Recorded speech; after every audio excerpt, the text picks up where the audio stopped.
Hello, PropTalk fans. I'm Chris Charbonneau. I'm the associate publisher of PropTalk Magazine, and I am in desperate need of a haircut. I know I've actually been enjoying sort of working from home and all that kind of stuff, but honestly, this is not. These are not special effects you're witnessing. This is my actual head of hair.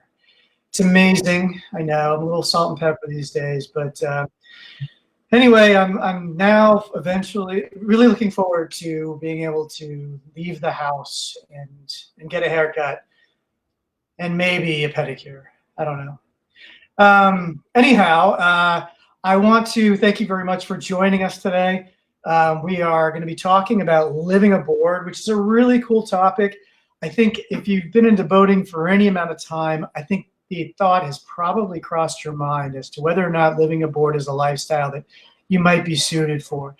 And I've thought about it, especially in this day of sort of the tiny house craze and all that kind of stuff. I have a few friends that live aboard, and I think about it all the time. And it's there are some advantages to it, I know. There's some sort of compromises, I think, that you have to make to do it. But, you know, the lifestyle is really appealing, and I'm excited to sort of, find out more about it.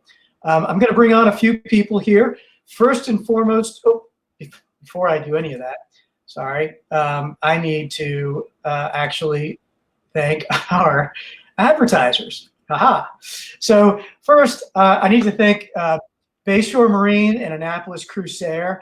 They are been advertisers of PropTalk for a really long time, and cannot bring you programming here on Facebook or in our magazine or our websites without people like this. Yes, that's my dog. All right. Thank you. Sorry about that. So I want to thank Bayshore Marine and Annapolis Crusair for their support. And also, we've got a special prize tonight. Today, if you ask a question on the Facebook stream, we will award you or give you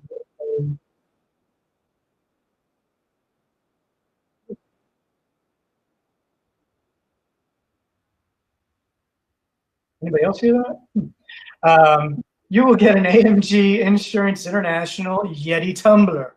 So if you do have a question, throw it out there, and if we use it, if it's a good question, not just any question, if it's a good question, and we use it, we'll send you one of these things. I think we have 2 or 3 of them to give away. AMG Insurance is a strong supporter of ours as well, and has been our neighbor at the boat show for the past few years. So we're happy to have their support in this too. And if you haven't had a Yeti tumbler before, you're missing out. So anyhow, special thanks to that. All right, now I am going to get this party started and get Kaylee, our editor of PropTalk Magazine, up here. Hey, Kaylee. Hello. Hi. Hey. How you doing? Oh, I'm going to kill my dog. Hold on. So anybody from my office knows this sound very much. Well, being at home, we all miss Max. All right. There he is. The only time he'll stop barking is if I talk to him. So, Kaylee. Yes. How are you? I'm doing good, all things considered. Yeah, aren't we all? We're all adapting, trying to keep our wits about us. Hey, so I'm sure you heard me. I was mentioning how the live aboard lifestyle is something that I think everybody's probably thought of, and it's an interesting topic. And you had told me before you've got your own experience with living aboard. Yes. So I had kind of an unusual live aboard experience briefly in college. So I went to St. Mary's College, and during my sophomore year, most of the students who lived in dorm rooms were moved onto a cruise ship that is me, my sophomore year, and my roommate, Katie. And it was actually docked in historic St. Mary's City. If you guys are familiar with the Maryland Dove, it sits right there at the dock. So you have this, replica colonial ship and then this cruise ship behind it. That was where one of my favorite study spots on the ship. So you can read more about all the wacky things that happened at PropTalk.com. That was the grand ballroom. It kind of has a little bit of a Shining vibe. But, it was a good time. Definitely a wacky but cool experience. Do you, Chris, happen to have the picture of one of the pictures of the ship real quick? Let's see. Maybe. Well, if not, we shared it on Prop Talk's Facebook page earlier today, but just very wacky sight, cruise ship with the dove in front of it. But today we actually have a number of special guests joining us, much more seasoned liveaboards. So why don't we get them in here and they'll tell us what it's really like living aboard your boat.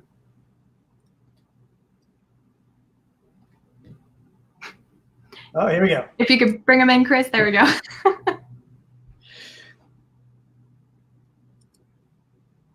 Okay, Katie, May, and Ryan. Hi, guys. Hey. Okay, we're waiting on one more person. There we go. Hi, guys. So I'm going to go around briefly.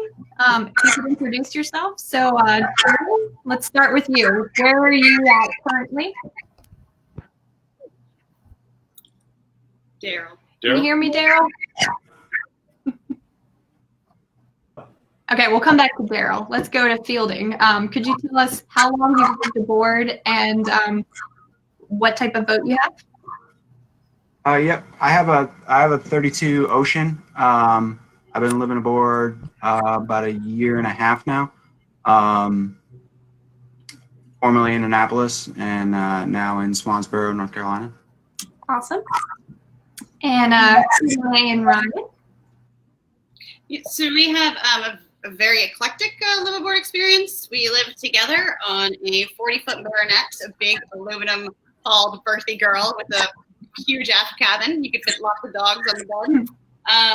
And then we've also worked in the industry. Ryan for over 10 years. And so everything from 112 foot on down to smaller. Oh, you worked on 154s too in your beginning. Yeah, in the beginning. And we lived and worked together on boats for about 3.5 years. So we've experienced both sides. Awesome.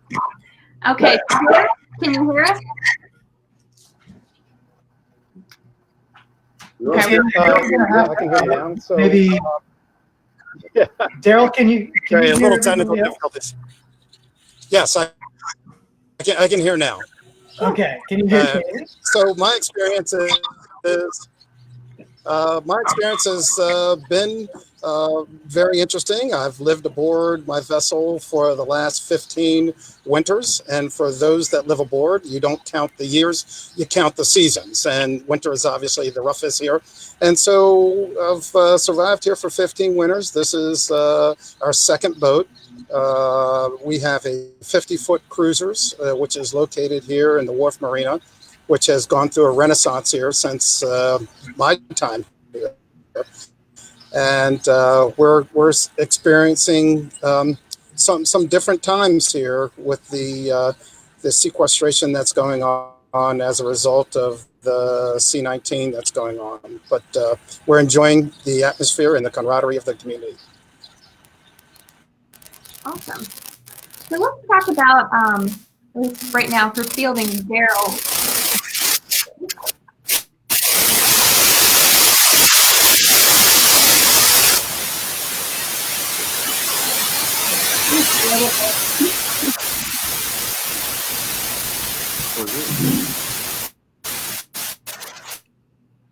Okay.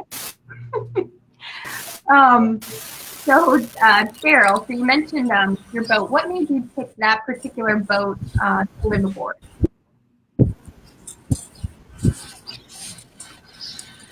So I had a smaller boat before. It was a 46-footer.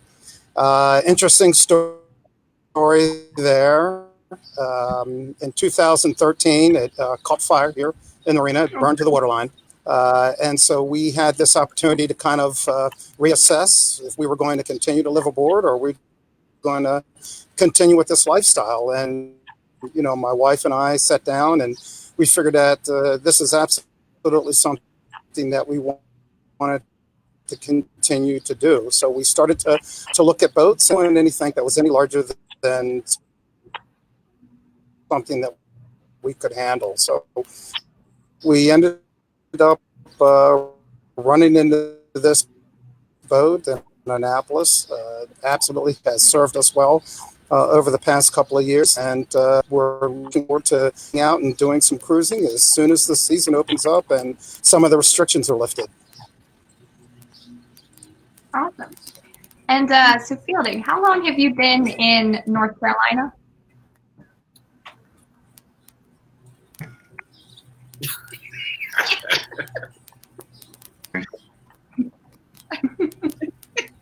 I respond to somebody's question today, but yeah, I drove down September. I didn't actually take the intercoastal. The weather was just a perfect day, so we went outside and went through Oregon Inlet, cut through Pamlico Sound, back out Hatteras Inlet, and then did the rest of it outside as well. So a little bumpy, but a little less stressful being outside than in intercoastal. And I hear you might have an interesting story about the Oregon Inlet. Yeah, coming through the Oregon Inlet, my engines weren't really running properly, but I was kind of pinched for time trying to get down here to start work, and so I was just running at about half throttle. It took us a little longer to get to Oregon Inlet than we thought, and it was kind of getting near dark, and all of the, I guess Hurricane Dorian had just gone through, and I was talking with Ryan and Katie actually because they were on land and had access to internet and were kind of doing some research. And I asked, is it worth me shooting the inlet and going inside, and their recommendation was that I stay outside because Dorian had kind of messed some things up, and the conditions didn't look great. But I didn't really want to spend the night outside on the hook, and there was a little bit of light when we got there, so we tried to shoot it, and it was not the best decision. I didn't read the actual Facebook. Coast Guard had a Facebook page for the Oregon Inlet, and I read it afterwards, and like 2 areas of the channel had shoaled up. 5 of the channel markers had blown off, and it was like probably 6-foot surf as we were going through there, and I just kind of got lucky, caught one wave and surfed it all the way to the bridge, and then hooked a hard right, and we were okay, but I wouldn't recommend it. Wow. Well, glad you made it through okay. Yeah. Okay. We'll have to get one of those I survived Oregon Inlet t-shirts. I survived going through Oregon Inlet at dusk. T-shirts. So, Tiffany and Ryan, you guys lived and worked aboard for several years, but now you're back on land. Do you guys miss it? Absolutely. No, we definitely miss life on a boat. There's always something to do. There's always something to keep your eye on. There's always something to work on, which might to some people sound like it would drive them crazy. But you've always got to keep an eye on your water levels. Got to keep an eye on your black water tank. You just gotta constantly just keeping your mind tuned to what's going on with the weather. It's not as big a deal if you're living in an apartment or a house as it is on a boat. Yeah, there's always a project, and I always am kind of cliche, but you can watch any sunset or sunrise you want just by walking, to either side of your stern or your bow. where you can point whichever way you want. There's a lot of freedom in it. And one of the things that we missed too about living aboard is just dock culture. The people in the maritime industry, those that live aboard, those that are your contractors and vendors, your dock neighbors, your dock dogs, your yard dogs, the docks. Yeah, everyone is such a community, and everyone really loves that lifestyle. And I do have to say that minimalizing has really helped and prepared us for kind of this situation now that we're all in, being quarantined. So yeah, we definitely miss it. We look for boats all the time. Yeah. We're currently looking for a trawler to move on. So if anybody knows of anything, I'll plug ourselves. So the picture below you guys, where are you at in that photo? That looks like leaving Fort Lauderdale Inlet. Awesome. Yeah, I think looks correct. Yeah. That was on the 112 Westport, probably 5 a.m. On a trip north, getting ready to head all the way up to eventually to Maine. We would go back and forth between Maine and South Florida and the Bahamas in the winter, and all points in between. That was kind of the regular route up and down the coast. So. And yeah. how long have you guys been back on land?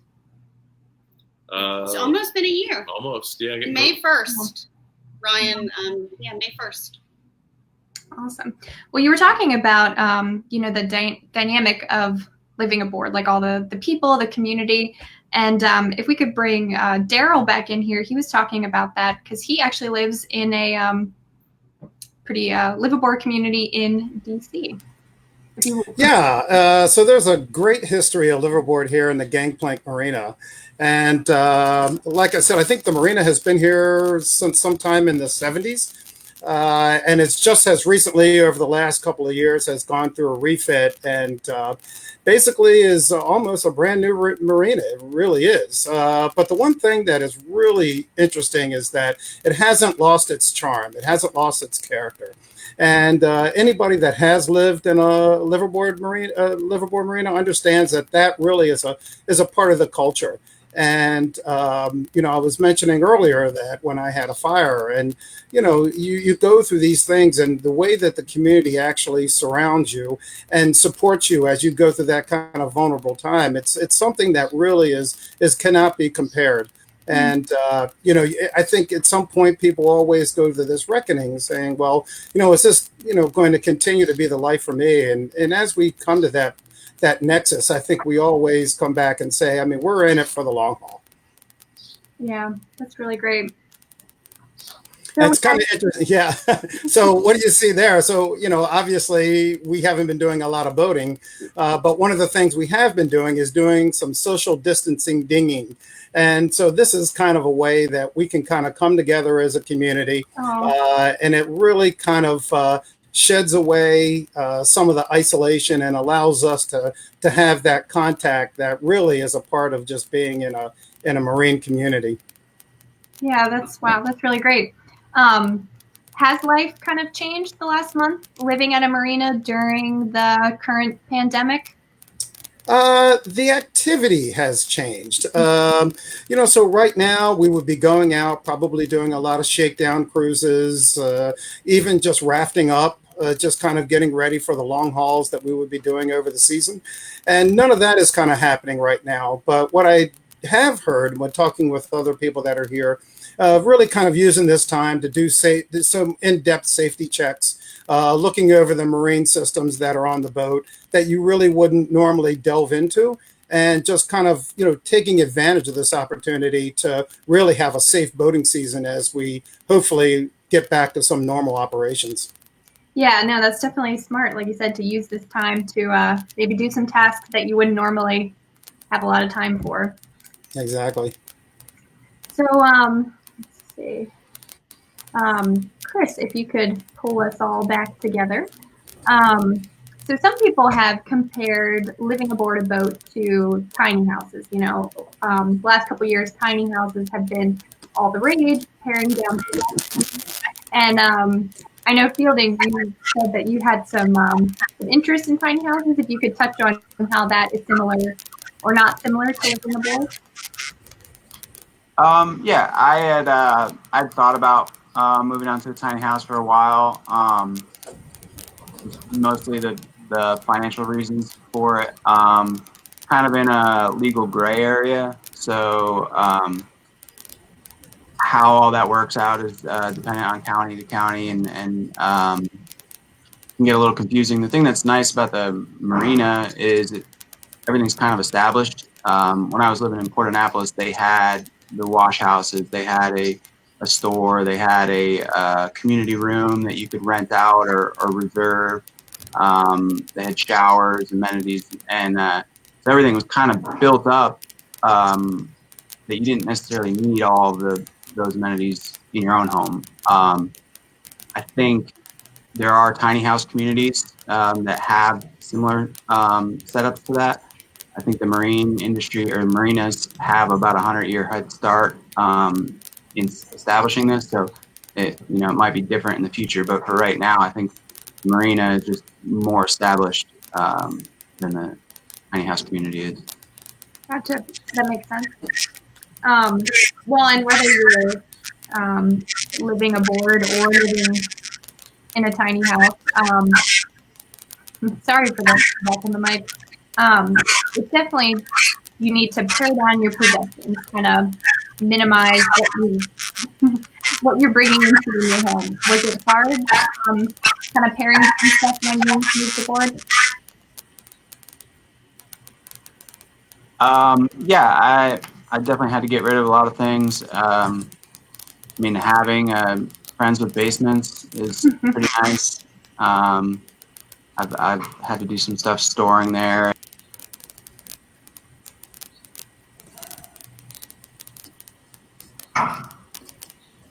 Kind of come up with interesting ways to do different stuff. The Dollar Tree has been a great support for me.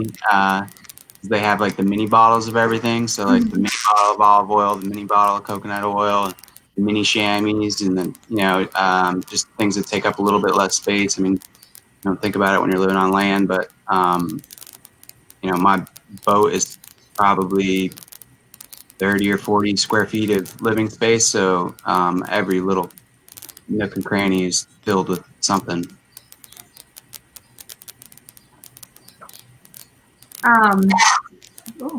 Sorry about that. Have you had to build any kind of clever storage systems or anything like that to keep track of? Yeah, I built a couple little shelves for splitting up my lockers. I have a little net thing that I've installed up in the V-Bird just for like a catch-all. Plan to. I haven't done it yet, but the little brute boxes that they sell at the home goods stores, I want to kind of make a deck chair that accepts those. So I have a little bit of storage, but it's not just boxes sitting on the cockpit. It would be something functional. Yeah. But that's where I'm at right now. So my next question is actually for Katie May and Ryan. All right. So Daryl and Fielding, live aboard their personal boat. So they have a little bit more, a lot more freedom to kind of really make it their own. But you guys were living and working aboard. So how is that dynamic different from living aboard, your personal boat? Well, we've done both, and we've enjoyed both. The actual living on your own vessel definitely gives you more freedom. You don't have to put on a full uniform to perform a task. That's always a plus. But you get very creative in your small spaces on board, and typically when you're working and you have either guests or owners on board, you're just running hard and you're just so on task that the space is not an issue. Oh, you got that one. There you go. So, but you do get cabin fever. So, Ryan and his cutoff kung fu's. That was a 96-foot horizon that we ran in the Pacific Northwest, and that was our little liveaboard space. So that was the bathroom. That was, and where the countertop was right where all of those deck cushions were. So you have tiny space, and then it gets even smaller. But then you. But you can let loose a little bit in your own little crew area, but then the rest of the boat is like a museum. It has to be kept perfect at all times, even when the owners are not on board. And, we're not in there partying up in their main salon and things like that, but we get to the galley and to, cook in, things like that. And then the crew mess or the crew area in our own room was ours to do with what we want and decorate. And I have one thing that I'm going to share with the group here that has followed us around from all of our boats, most that we've lived on. Hold on. Everybody says, so in the yachting world, a lot of people think like, oh, you're on eternal vacation, or, oh, it's really cool. You get to live in this luxurious boat. You have to keep it pristine. So you don't touch it. You don't use it. You don't risk having an issue. So it's interesting, but Bill's followed us everywhere. all of our boats for the last few years, but this random gel colored thing of Bill Murray that we found one night and we just loved. It's gone with us everywhere, and it's always found a home in whatever boat or place we're living at, and it's awesome and we love it. It's been part of our every boat we've been on, whether it was someone else's or ours. So thought we'd share that with the group. Made of acrylic and duct tape. We found it at the Annapolis Smokehouse. Yeah. Oh, nice. Hey, Kaylee, we've got a question that I guess is for everybody. Okay. And hold on, I'll pop it up there. Why didn't you know we're all living with on board? I guess the one I'd like to hear an answer to is, did you ditch any land-based property? As far as selling, or? I don't know. Sure. Well, he says, is it always a good idea to keep a fallback property when you move to board? Yeah, so I think I did that for maybe the first 2 or 3 years. I actually kept the land base. But once I got aboard, I found out that, this was it, and I was going to be all in. So the thing that you have to transition to next is figuring out, well, what are you going to do with all this stuff? So, through a combination of donations and, families and friends, we were able to get rid of most of that. But the interesting dynamic there is like you go out and you find like, oh, well, this is something that I would really like to have. And you got to figure out, okay, well, what are you going to jettison in order to bring that aboard? So there's always that balance of space. Yeah, and when we moved, we have a rental property that we keep that it's also, a wise business idea. But we went from living in a 4-bedroom home to moving on to our 40-footer. So there was a lot of donations. A lot of purging. Yeah. A lot of purging. And now that we're back on land, we're renting. We still have that rental property if we want to go back on it. But we decided to rent and not invest again because we very likely could just buy another boat to move back on because we miss it so much. How about you, Fielding?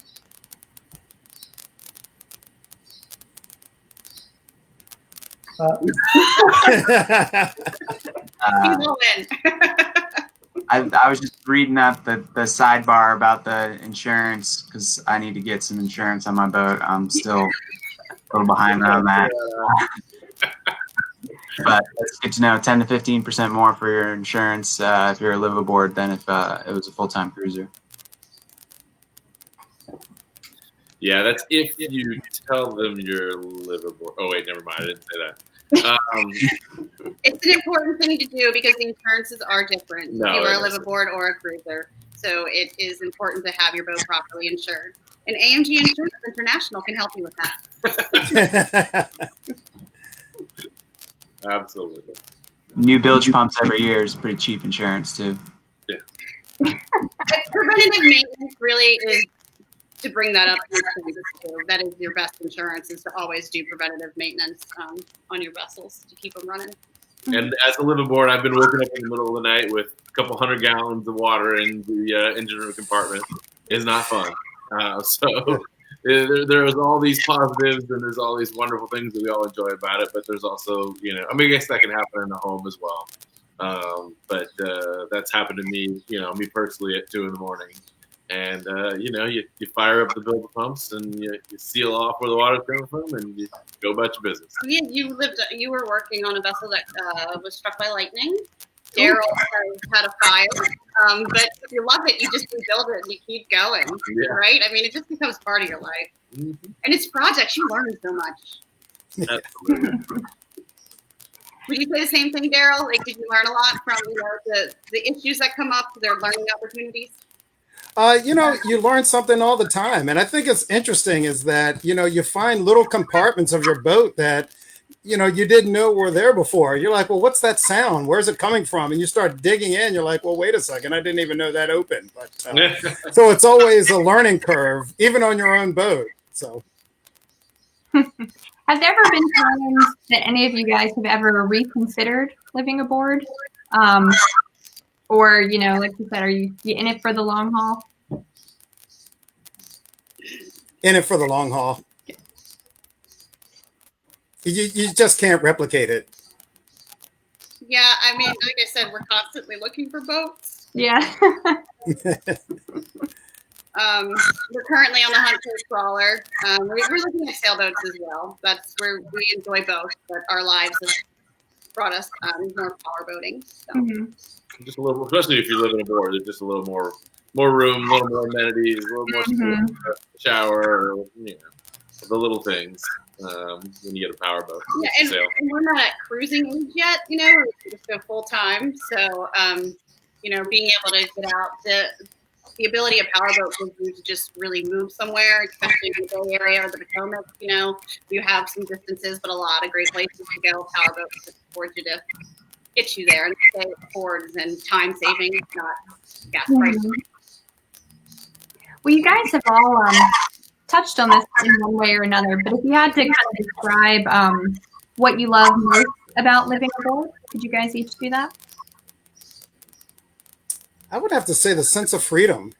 There is just something about being able to disconnect and go out and change your whole scenery, and you don't have to worry about leaving anything behind because you're taking it all with you. So there is that sense of serenity, particularly when you're out, you're on the hook, and you're able to just kind of, for a moment, enjoy nature, enjoy the view, and particularly here in Washington, D.C., where there's a lot of bustle, and just to be able to kind of just disconnect and just kind of, get back to basics is something that I've always found, very enjoyable. Yeah, just to continue that, I mean, freedom for me was also kind of occupationally. When I was living in Annapolis, I took a new job that was in North Carolina, and in a matter of, I had a little bit of fixer-uppers to do on the boat before I set sail, but fire up the engines, drive to a new port, and throw the lines out, and I was moved. I didn't have to worry about selling a house or any of those things that go with it. So that was a huge freedom for me. I like being able to just hop off the side of the boat and go paddleboarding.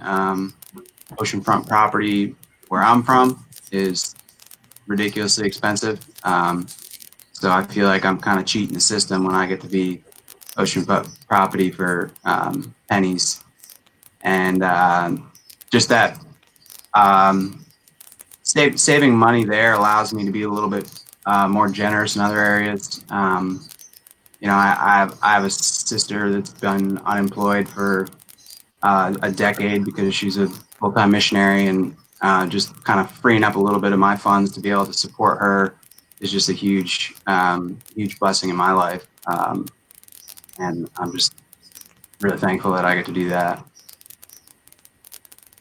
Yeah, I would say too that when you are just able to pick up and untie the lines and go, there are just all kinds of other opportunities. Whether when you're moving somewhere, you if you're a boat person, you know you're going to be near the water. So it's not like any of us are planning to move to the Midwest or anything. We live from the Midwest, but we always know we're going to be somewhere near the water, so we can always pick up and go. Yeah, and I just and highlight what everyone else has said. 'Cause it just kind of just becomes part of your soul, part of your character. If you're someone that likes and loves living on the water. But also, too, it is the community. You're just always going to meet people that have great stories. They're always interesting folks. You get to have some great stories yourself that you didn't even know you'd have just by, experience. And so it's a great way to live life. And it helps you minimalize, which is, I think and it's a blessing. And the one thing that I just kind of wanted to add is being in Washington, D.C., it's kind of a power city. Everyone's always like, well, what is it that you do? The interesting thing about living in the liveaboard community is that people really don't care what you do. I mean, the first question that people ask is, well, what kind of boat do you have? And what type of marine experiences do you have in cruising around and sailing and those type of things? And that is kind of very refreshing where, you just kind of come into this community and, you can leave all those things that are traditionally a part of like a city like Washington, D.C. You can leave them all behind you and kind of come in and really be yourself. That's awesome. And the only other thing I'll add is wildlife, the access to it. Like when we were in the Northwest, the access we had to the marine creatures, and birding spectacular. There's always nature going on around you. It keeps you very present. I had a mink that decided to make a home in the wintertime underneath the settee that was covered up. And I didn't realize it until one night I saw him like scurrying up in there. And then the next day I took the cover off and he had all kinds of fish and bones. And yeah. So it created a little challenge there. But, those are just the little things that you deal with. And we never knew we'd live with a mink, Yeah, that was... he was part of the boat. So.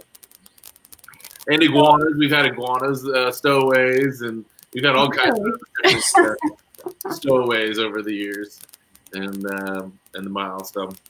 Yeah, it's an opportunity to mix in with the nature. That's awesome. So we often have readers kind of ask us, or they're curious about making the leap to living aboard. Do you have any advice for someone who is considering it? Maybe what some of their first steps might be? Should they, research where they might want to live, or what size boat, or anything like that? I would say you definitely want to figure out what kind of boat works for you. You gotta do some research. Get on a lot of boats. Yeah, touch them, feel them, lay on the bed. You gotta really figure out what works for you there. And then you've got to be prepared to minimalize, like we talked about. You got to be prepared to slim down, or you pay a hefty fee for that big old storage unit that you're not sure if you're going to ever go back and use that stuff again. So, those are some definitely things to consider. And not all marinas allow liveaboards, so that's a bit of a challenge from place to place. I know the marina where Daryl's at is one of the few large liveaboard communities in that area. There's a sprinkling of a few people that allow there, and I know in Baltimore and Annapolis, but it's not as common as a lot of people would hope it would be. And the other thing that I would add is when you're looking for your boat too is, what you can live aboard, but also what you want to use it for possibly down the road too. Like if you want to be a great looper, or you're a fisherman or woman, or so just you've got to meld both of those things, what type of boating you want to do, and then it's basically what size you can live with and what your budget is.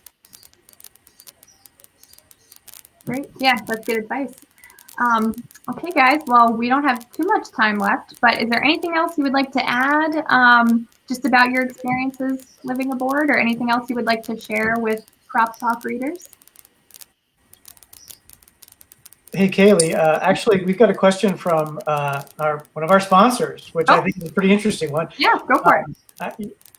Carrie, you can keep your Yeti tumbler as a gift, but she's just wondering if the COVID-19 has changed your perspective on living aboard.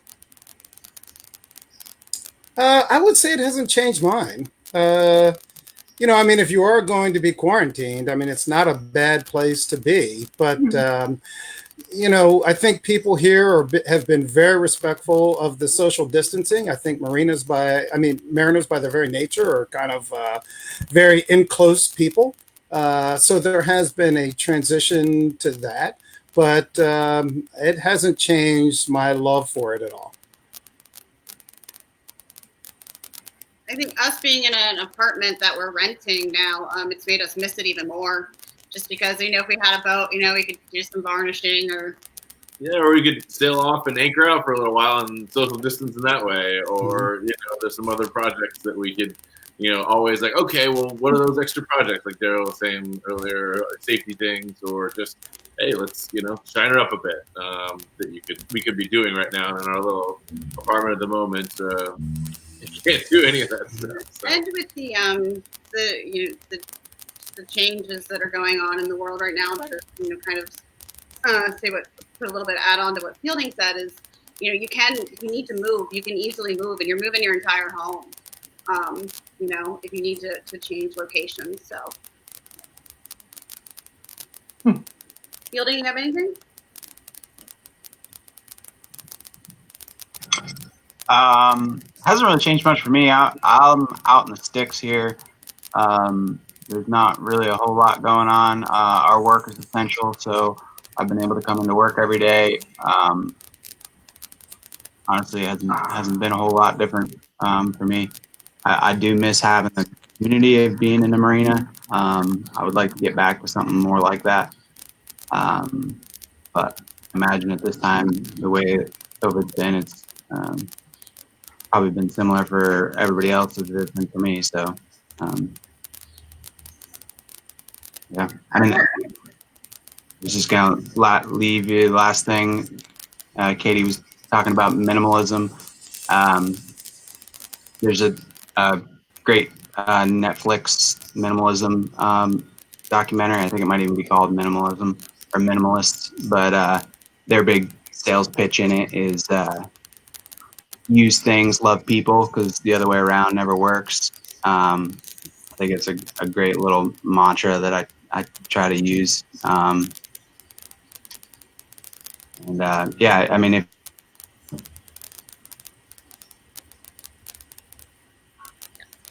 Oh, got stuck. Yeah. Hold that thought. And the other thing that I've noticed if you want, similar is provisioning. And our publisher actually pointed that out too, and it was funny in one of our daily meetings that our weekly meetings that we have, that you take everything out before you bring it in, of packaging and whatnot, and so we've been used to that. So there've been a lot of skill sets that you learn from living aboard, making things packages smaller and things, and not bringing cardboard and things like that onto your boat. So I think it's actually prepared us a little more. Absolutely, yeah. Or easing into the process of wiping everything down or separating it all before it comes in the house, and yeah, a few lessons learned. Did you have anything else you wanted to add, Fielding, before you got cut off a little there? no, I was just gonna say, if you want to give it a try, set a tent up in your backyard and that for a couple days. And I mean, if nothing else, that's actually a practice. Tim Ferriss, a podcast guy, does once in a while, and I think he calls it stoicism or something along those lines. But just kind of like settling some fears. If you're nervous about what's going to happen if I lose my job, or what's going to happen if the economy changes or something like that. If you go out and force yourself to live out of a tent and eat cheap food from the grocery store for a few days, it's kind of like, okay, well, if worst comes to worst, I'm gonna survive. Like it's not gonna be that bad. And so, worst case scenario, if you camp out in your backyard for a couple days, you build a little bit of character up, and then go back to your everyday life and forget your liveaboard dreams. And the one thing that I was at, there are plenty of groups out there on Facebook, liveaboard, yacht groups that are out there. But if you do know someone that's living aboard, get a mentor and, spend a little time aboard and figure out if it's really for you. I think once the bug bites you, I think you're going to be stuck. If you're even thinking about it, you know, for me, I was always kind of thinking it was something I was going to do kind of towards the end of my career, kind of as I retired. But the opportunity just presented itself, and I never looked back. Awesome. Very well said. Well, Chris, do you have anything else? Do you have any other questions at the moment? I think we're doing pretty good. I think, you know, I think we've only dipped our toe, obviously, into what it's like to do this, but I think this has been really nice, and I want to thank everybody for joining us. Yeah, Thank you for having us. so much. Yeah, thank you. Thanks, everybody. This is probably not the last time we'll do a liveaboard special, but I think there's tons of other topics that we can just kind of dive into. And one, of course, is insurance, because that seems to be a very interesting topic. But I'm going to just say goodbye to everybody. And Fielding, thanks so much for joining us. I know you're quote unquote in the stick and at work, and so we really appreciate your time. And just so you know, if you didn't see it in the comments, Louise Clark really thinks you have an awesome perspective. So thank you very much. Daryl, thanks very much for joining us from DC. I think that's a really cool community, and I think people ought to check it out. It's definitely a different style of city living, and pretty neat, especially because I don't think people think of DC as a water town. But there's a lot of activity on the Potomac, and pretty cool that you've got what you have there. Katie May and Ryan, you guys rock. If anybody doesn't know, by the way, Katie May works for PropTalk Magazine, and Ryan is also in the biz, if you might say, working with Oasis Marinas. So, thank you guys. We appreciate your time as well. And before we go, I'm just going to say thanks again to our sponsors, Bayshore Marine, and to AMG, obviously AMG Insurance International, and gosh, who was our other sponsor? Annapolis Cruise Air. Thank you very much. Yes. Annapolis Cruise Air. Just so you guys know, these are strange and weird times, and so we definitely appreciate you tuning in. But we get a lot of people asking, well, where am I supposed to pick up our copy of Prop Talk? And the truth of the matter is, there's so many businesses not open at the moment. The best place to do this is to go onto our website, and you can read the digital version. It reads just like the paper version. It's cleaner because you don't get ink on your hands. And it has all the, it's just like it just flips along. It's perfect. And I strongly encourage you, if you want to support what we do, to go in there and read that. Click on all the ads too, by the way. Just spend all day clicking on the ads. We'll have more of these programs to come. Kaylee, great job. I appreciate you moderating all of this. And, we'll have some more stuff coming up soon. But in the meantime, I think everybody should stay safe, stay healthy. And if you have any ideas about some stuff that we should do in the future, shoot Kaylee or me an email. You can reach us at Kaylee@PropTalk.com or Chris@PropTalk.com. We're open to ideas and suggestions, and we'd love to hear from you. So please let us know. Exactly. Thanks, Kaylee. We'll see you soon. Bye. We miss Max. Thanks, guys. Take care. Have a good evening.